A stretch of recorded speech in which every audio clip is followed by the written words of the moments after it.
Security officials are set to brief senators on latest developments in Marawi City tomorrow. This will be the second security briefing for members of the upper chamber.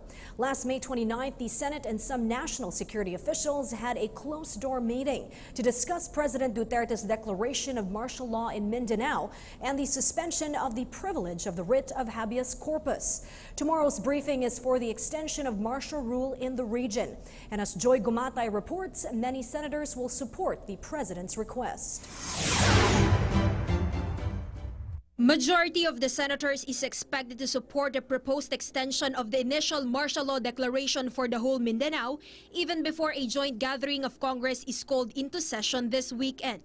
Senate President Aquilino Coco Pimentel III said they're just waiting for the formal request letter from the Office of the President before finally delving into the sensitive aspects of the declaration. Confident ako na the request for extension of martial law will be approved, that it still be over entire Mindanao, that will be approved. Ngayon yung period, let us wait for the letter. Senator Juan Miguel Zubiri is also affirmative the 17 senators who voted in favor of Proclamation 216 will more likely give a go signal for martial law extension, all for the elimination of rebellion and for the successful conduct of rehabilitation initiatives thereafter. Senate Majority Floor Leader Senator Vicente Soto III expressed fears on what may happen in Marawi City if ever rebellion persists with a termination of Proclamation 216 this Saturday. Hence, he undoubtedly supports the extension of martial law, more importantly for the safety and security of the civilians. Senator Sherwin Gatchalian, on the other hand, is hopeful the second security briefing to be led by the Department of National Defense and Armed Forces of the Philippines will be a step forward in ultimately deciding whether or not to support the planned extension.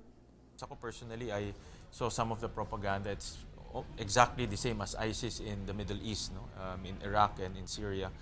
So definitely there's a connection, established that there's connection between Maute and ISIS in the Middle East.